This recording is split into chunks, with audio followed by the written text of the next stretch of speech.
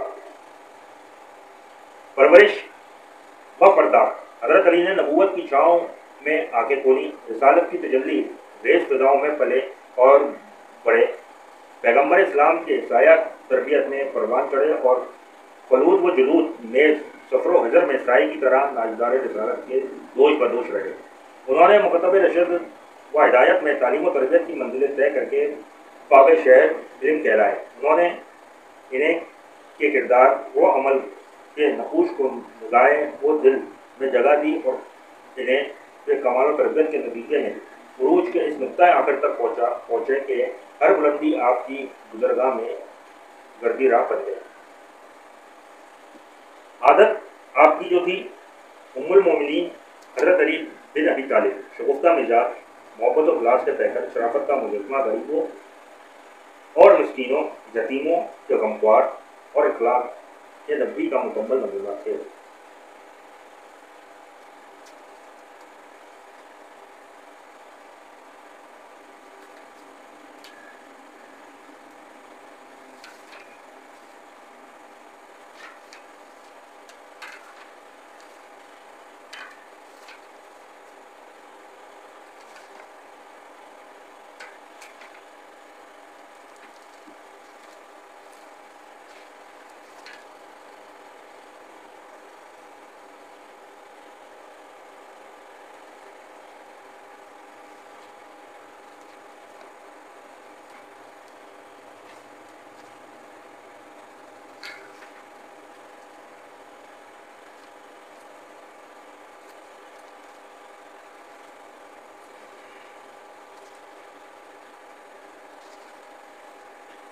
حضرت علی رضی اللہ تعالیٰ عنہ کی شہادت: 40 ہجری میں جنگ ناروا کے باقی مداح خوارج مکہ میں جمع ہوئے۔ انہوں نے ناروا کے کشتوں پر اپنے تاثرات ظاہر کرتے ہوئے کہا کہ ہمارے بھائیوں کے خون کی ذمہ داری علی، معاویہ اور عمر و خاص پر عائد ہوتی ہے، لہٰذا ان تینوں کو قتل کر کے اپنے مقتولین کا انتقام لیا جائے۔ سب نے اس پر اتفاق کیا اور برق بن عبداللہ نے معاویہ کو، عمرو بن بکر یتیمی نے عمر و خاص کو اور عبد الرحمن بن ملجم نے حضرت علی کو قتل کرنے کا بیڑا اٹھایا اور یہ طے کیا کہ ایک ہی دن اور ایک ہی وقت میں حملہ ہونا چاہیے تاکہ ان میں سے ایک کو دوسرے کے بارے میں خبر نہ ہو۔ چنانچہ دن اور وقت کی تعین کے بعد برق بن عبداللہ مشق کی طرف، عمرو بن بکر مصر کی طرف اور ابن ملجم کوفہ کی طرف چلے۔ اس خطرناک کام کے لیے ماہ رمضان کی 29ویں شب اور نماز صبح کا وقت مقرر کیا گیا تھا۔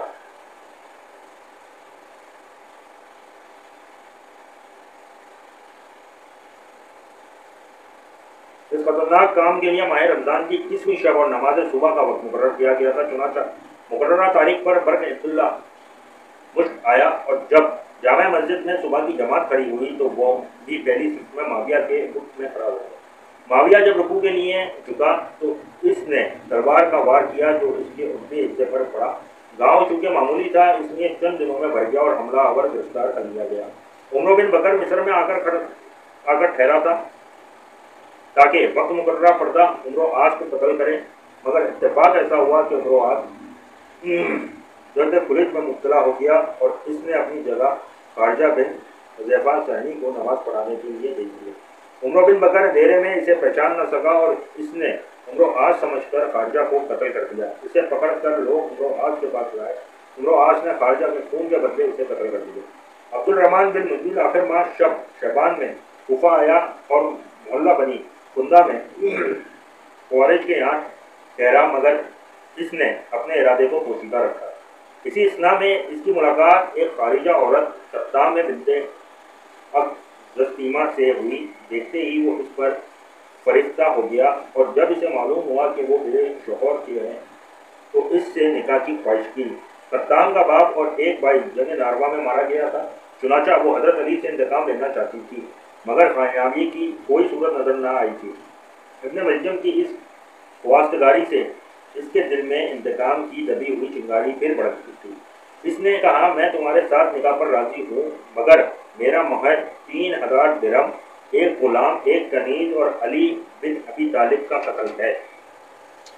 ابن ملجم حضرت علی کے قتل کا ارادہ کر کے آیا ہی تھا، مگر بظاہر اس نے حیرت و استغاث امیز لہجے میں کہا، علی کو قتل کرنا آسان کام نہیں ہے، تاہم تم اچانک حملہ کر کے ان کا کام تمام کر سکتے ہو۔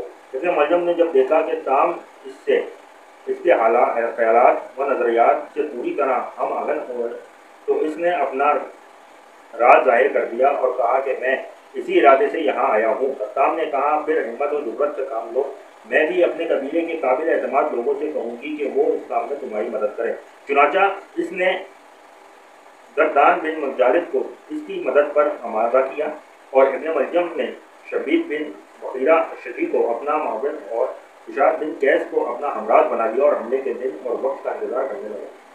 امیر المومنین اس ماہ رمضان میں باری باری اپنی اولاد اور عبداللہ بن جعفر کے یہاں روزہ اختیار فرماتے۔ غذا بہت کم ہو چکی تھی، پوچھا جاتا تو آپ فرماتے کہ میں چاہتا ہوں کہ جب میں دنیا سے اٹھوں تو خالی پیٹ اٹھوں۔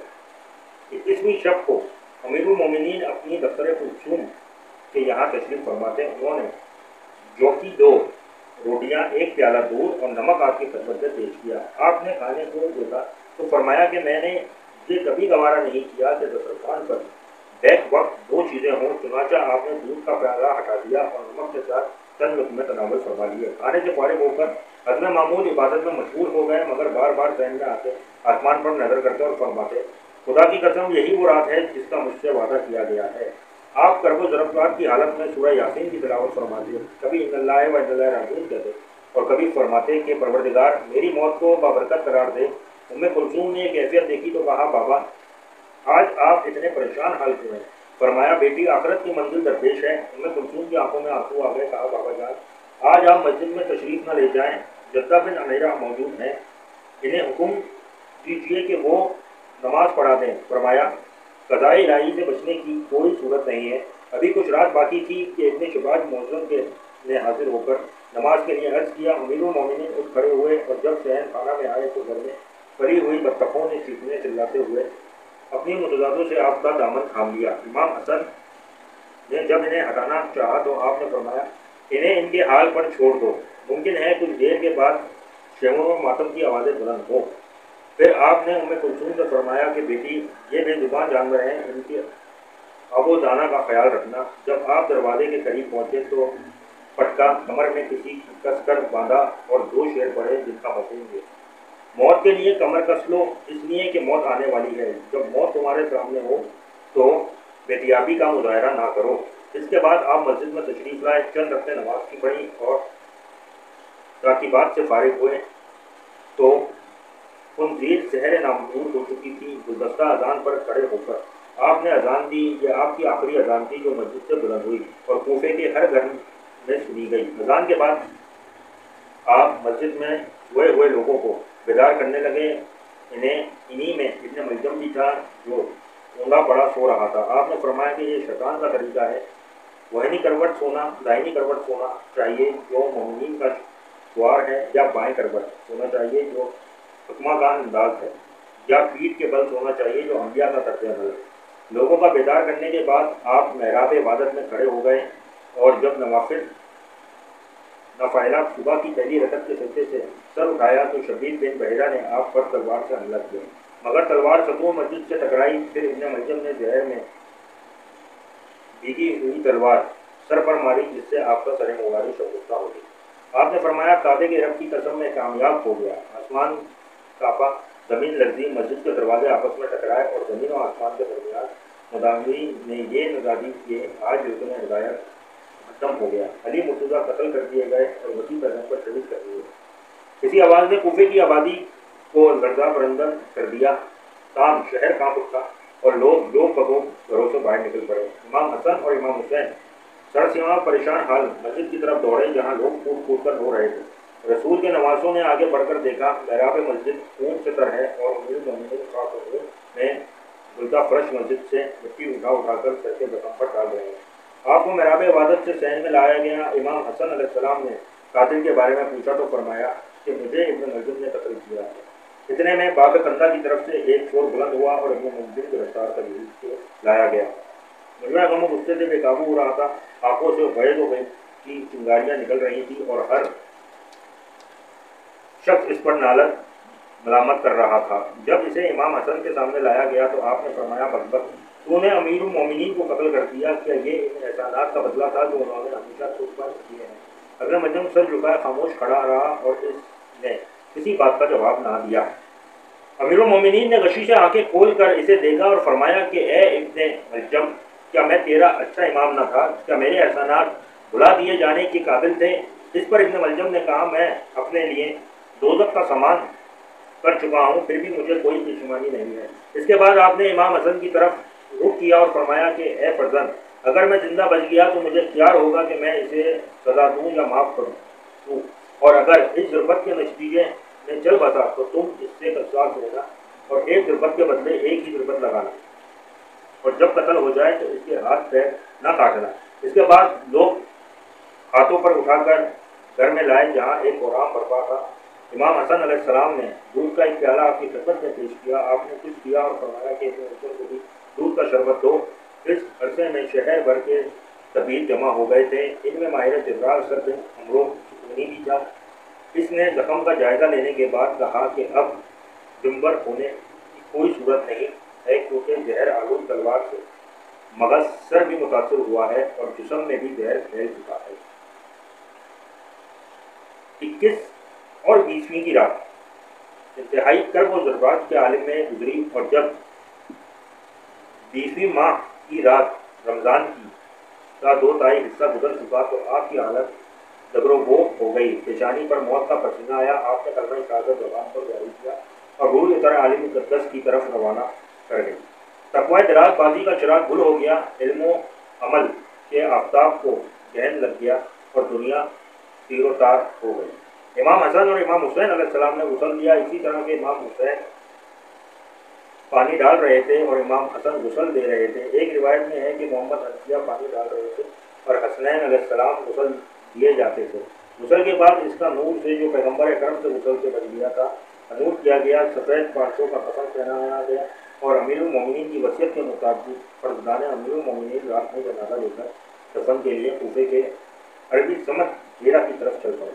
جب یہ سرزمین بحث پر پہنچے تو جنازہ زمین پر رکھ دیا۔ امام حسن علیہ السلام نے نماز جنازہ باجماعت ادا کی۔ اس کے بعد سفید پہاڑیوں کے درمیان ایک مقام سے مٹی ہٹائی گئی تو قبر تیار ملی۔